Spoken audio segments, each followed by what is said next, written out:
Saludos, mi nombre es Joana Chirinos, estudiante de Estudios Internacionales en la Universidad Santa María. Este video se corresponde con la primera evaluación de la materia Relaciones Económicas Internacionales con el profesor David Alastre. A lo largo del video vamos a conversar acerca de 10 temas interesantes para la materia. El primer tema son las relaciones económicas internacionales como parte de la columna de poder. En ese sentido, vemos que las relaciones económicas internacionales juegan un papel fundamental en la configuración y distribución del poder en el sistema mundial.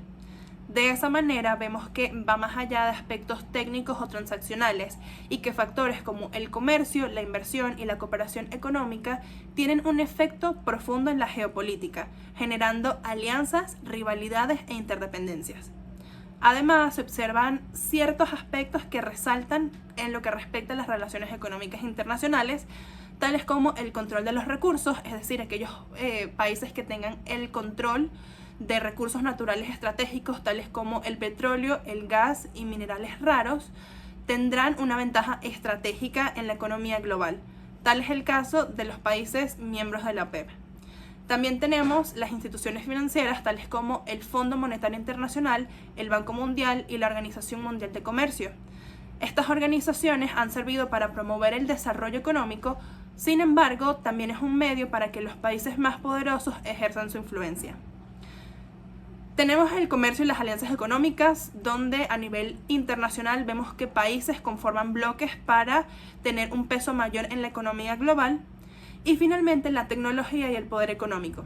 Aquellos países que lideren las tecnologías más avanzadas, tales como la inteligencia artificial y las telecomunicaciones, van a tener una ventaja estratégica en el desarrollo de la economía digital global. El tema número 2 es el indicador riesgo país. De acuerdo con Mascareñas, 2008, el riesgo país se entiende como la referencia a la incertidumbre asociada al rendimiento de la inversión, que surge al negociar con las empresas e instituciones de un estado determinado. Este indicador básicamente visibiliza las posibles consecuencias negativas que se puede obtener de acuerdo al valor de los activos en un estado determinado y los derechos de los referentes, en consecuencia de alteraciones en las estructuras políticas, social y económica del país. Este indicador puede ser utilizado por inversores, multinacionales y empresas para tomar decisiones estratégicas. El tema número 3 es el milagro económico coreano, también conocido como milagro en el río Han. Durante unas pocas décadas, Corea del Sur pasó de ser una de las economías más pobres a ser parte de las economías más desarrolladas del mundo. De hecho, el Banco Mundial estima que para el 2023 su PIB per cápita era de $33.121 estadounidenses. Este desarrollo económico se le conoce como milagro económico coreano, pero ¿qué medidas tomó Corea del Sur para alcanzar este nivel de desarrollo? Bueno, veamos la historia. En la década de los 60, Corea del Sur era un país pobre, corrupto, inestable y que dependía de las ayudas de Occidente. Era una economía rural que había sido arrasada por la ocupación japonesa y luego por los efectos de la guerra civil. Tenía un fuerte control en los precios agrarios y una política industrial proteccionista. Ante este contexto, el general Park Chung-hee tomó decisiones imprescindibles para convertir a Corea del Sur en una economía exportadora. Entre algunas de las medidas que se tomaron está la apertura al comercio internacional, la mejora del sistema educativo y la protección de industrias clave. Con estas políticas ya en marcha comienzan a surgir los chaebol, que es como se le conoce a los conglomerados empresariales en Corea del Sur. De hecho, algunos de ellos se han convertido en potencias mundiales tales como Samsung, LG y Hyundai. De esa manera, las exportaciones de Corea del Sur pasaron de representar el 2% del PIB en 1962 al 30% en 1980. El general Park supo reconocer que Corea del Sur contaba con limitados recursos naturales, por lo que era estratégico convertir al país en una economía exportadora. De esa manera, la política comercial se centró en la expansión de las exportaciones, lo cual dio como resultado el aumento exponencial del PIB per cápita, llevando a Corea del Sur de la pobreza al desarrollo económico. El tema número 4 es de la Pax británica a la Pax americana, es decir, el cambio en el liderazgo y dominio global que se da entre el Reino Unido a Estados Unidos, específicamente durante el siglo XX. Primero es necesario entender la Pax británica. La Pax Británica hace referencia a la era de dominio británico que comienza tras las guerras napoleónicas y se extiende hasta la Primera Guerra Mundial. Durante ese tiempo, el Imperio Británico se consolida como una potencia global y además juega un rol clave en la estabilización del sistema monetario internacional. Sin embargo, la creciente competencia con otras potencias, tales como Alemania y Estados Unidos, además del agotamiento a nivel económico y militar producto de la Primera Guerra Mundial, llevan al fin de la Pax Británica y con ello el comienzo de la Pax Americana, la cual surge con mucha más fuerza después de la Segunda Guerra Mundial, cuando Estados Unidos se erige como una superpotencia global. El tema número 5 es la diplomacia coercitiva. De acuerdo con Jordan 2023, la diplomacia coercitiva consiste en la amenaza y en ocasiones el uso limitado de la fuerza militar con el propósito de que un actor interrumpa una línea de acción y o vuelva a la situación previa a la alteración del status quo.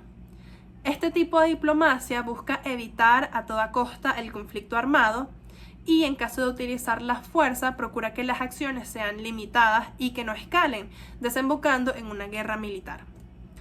El grado de coerción puede variar dependiendo a cada caso, sin embargo, algunas de las medidas que se toman en el marco de la diplomacia coercitiva van desde las amenazas formales, el bloqueo naval, la imposición de sanciones económicas y la demostración de fuerza desplegando efectivos militares en la frontera. El tema número 6 es integración económica. En el mundo existen diversas iniciativas que buscan promover la integración económica entre los países, tales como la Unión Europea, the United States, Mexico and Canada Agreement, the Southeast Asian Nations, the Africa Continental Free Trade Area, entre otros. De acuerdo con Ochoa, en el 2023, la integración económica es el proceso de reducción o eliminación de barreras comerciales, además de la coordinación fiscal y monetaria entre dos o más países. De esa manera, la integración económica busca apuntar a ciertas ventajas como el aumento del intercambio comercial entre los países, disminuir el riesgo producto de la incertidumbre, promover el crecimiento económico, aumentar el empleo. Además, por otro lado, al haber mayor flujo comercial, los consumidores tienen una oferta más variada de bienes y servicios y se promueve la especialización productiva del país. Ahora bien, también existen ciertas desventajas de la integración económica y estas consisten en que al haber mayor competencia en el mercado interno, producto de las importaciones, aquellos oferentes que sean menos eficientes serán apartados del mercado. El tema número 7 es guerra comercial. De acuerdo con Barry Eightring, profesor de Economía y Ciencias Políticas en la Universidad de California, citado por BBC Mundo, explica que una guerra comercial comienza cuando un país toma acciones para restringir la entrada de uno o varios productos de importación de otra nación o de un grupo de naciones determinado. En las guerras comerciales, la medida más común son las batallas arancelarias, es decir, el aumento de los aranceles en la importación o exportación con el objetivo de encarecer los productos y reducir su comercio. También existen otro tipo de medidas no arancelarias, tales como el establecimiento de cuotas, los cuales limitan el comercio y dejan de incentivar la producción del producto determinado. Por otro lado, se ha visto el caso de prohibiciones de lleno en la importación de ciertos productos. Una de las mayores guerras comerciales en los últimos años ha sido la guerra comercial entre Estados Unidos y China. En ese sentido, Aceves 2023 explica que la gran guerra comercial reciente ha sido entre Estados Unidos y China. En marzo del año 2018, Donald Trump estableció un arancel del 25 y 10% del acero y el aluminio, respectivamente, que afectó sobre todo al gigante asiático, mientras que no se aplicaría a Canadá, México, Argentina, Australia, Brasil y la Unión Europea. Las barreras serían por $50.000 millones, pero no se ajustaban a las disposiciones de la Organización Mundial de Comercio. El mismo mes, Trump anunció aranceles solo para China por su agresión económica y el supuesto robo de propiedad intelectual. Washington considera que los empresarios chinos copian las tecnologías y recriminó que China exigiera la cesión de la propiedad intelectual como condición a la importación. En represalia, Pekín impuso aranceles contra 120 bienes estadounidenses por $3.000 millones. Ante las próximas elecciones presidenciales, Donald Trump ha sido bastante fuerte y tajante en lo que respecta al comercio con China. el candidato presidencial ha propuesto una tarifa de 60% sobre los bienes importados de ese país. Por supuesto, este mismo candidato presidencial defiende que es una medida necesaria para promover el empleo en ciertas industrias, además de proteger la tecnología norteamericana. Sin embargo, también existen otro tipo de causas políticas detrás de estas medidas relacionadas con el interés que tiene Estados Unidos de mantener su hegemonía global. El tema número 8 es la evolución del orden mundial hacia un orden multipolar. Para esto vamos a repasar brevemente distintas etapas en lo que respecta a las relaciones económicas mundiales a lo largo de la historia. La primera es el sistema multipolar clásico, que se da luego de la Paz de Westfalia en 1648. En este sistema, las distintas potencias europeas colaboraban y competían bajo un esquema de multipolaridad. Sin embargo, para el siglo XIX ya nos enfrentamos a la Pax Británica, es decir, el Reino Unido como potencia global, el cual lidera la revolución industrial y a su vez domina las rutas marítimas. Este periodo de tiempo va a durar desde el fin de las guerras napoleónicas hasta la Primera Guerra Mundial, cuando vemos el ascenso del mundo bipolar. En el marco de la Guerra Fría, cuando vemos que Estados Unidos y la Unión Soviética se enfrentan a nivel militar, a nivel ideológico, y ambos tienen su respectivo bloque de aliados.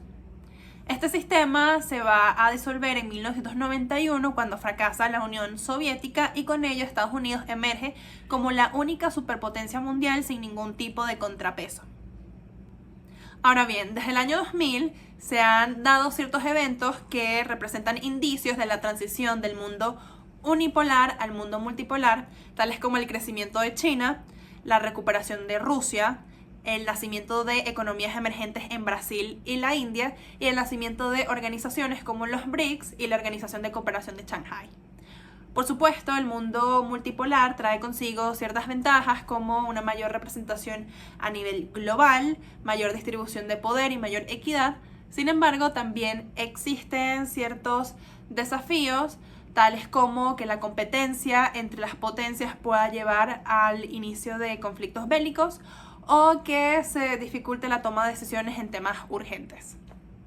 El tema número 9 es la maldición de los recursos o paradoja de la abundancia. De acuerdo con Cuevas, 2019, la maldición de los recursos, también conocida como paradoja de la abundancia, consiste en que las zonas más ricas en minerales y combustibles se desarrollan menos que los lugares en donde estos no abundan. Básicamente es la idea de que la explotación de los recursos va estrechamente relacionada con prácticas rentistas y con la corrupción de aquellos que ejercen el poder político, lo cual puede deteriorar las políticas públicas y terminar obstaculizando el desarrollo integral del país. El tema número 10 tiene que ver con los BRICS. El pasado miércoles 23 de octubre se llevó a cabo la 16ª cumbre de los BRICS en la ciudad rusa de Kazán. Este encuentro contó con la participación de los representantes de Rusia, China, India, Brasil y Sudáfrica, además de los países que se incorporaron recientemente a los BRICS. Estos son Egipto, Etiopía, Emiratos Árabes Unidos e Irán. Por otro lado, contó con la participación del secretario general de las Naciones Unidas, el señor Antonio Guterres. Para entrar en contexto es necesario saber que los BRICS es un grupo conformado en el año 2006 y que tiene como objetivo aglutinar a las potencias emergentes. Este grupo, de una u otra manera, representa un contrapeso al grupo G7, que es aquel conformado por las potencias económicas occidentales, es decir, países como Reino Unido, Estados Unidos, Canadá, Francia, Italia, Japón y Alemania. En la declaración de Kazán se recolectan los acuerdos y consensos a los que se llegó durante la cumbre. Entre algunos de los puntos destacados está el Medio Oriente, ya que los países reiteran su grave preocupación por el deterioro de la situación y la crisis humanitaria en el territorio palestino y el aumento de la violencia en la Franja de Gaza y en Cisjordania. Sobre las sanciones occidentales, los países muestran su preocupación por el efecto disruptivo de las medidas coercitivas unilaterales, incluyendo las sanciones ilegales sobre la economía mundial. Otro de los temas es el intercambio de granos de los BRICS y se dio la bienvenida a la iniciativa por parte de Rusia de establecer una plataforma de comercio de granos y desarrollarla posteriormente, incluyendo su expansión a otros sectores agrícolas. Ahora, un punto importante es conocer la participación de Venezuela en esta cumbre. Nicolás Maduro viajó a la ciudad de Kazán, es decir, el lugar donde se llevó a cabo el encuentro. Sin embargo, se le negó la entrada. Esto se debe a que Brasil vetó la solicitud de Venezuela de unirse a los BRICS, ya que Nicolás Maduro traicionó la confianza del presidente Luis Ignacio Lula da Silva, presidente de Brasil, al no mostrar los resultados oficiales de las últimas elecciones presidenciales en Venezuela. Esto es interesante porque tanto Vladimir Putin como Xi Jinping están de acuerdo en la entrada de Venezuela a los BRICS, una organización que ahora cuenta con 13 nuevos miembros. Sin embargo, esto solo puede pasar mediante el consenso de todos los miembros.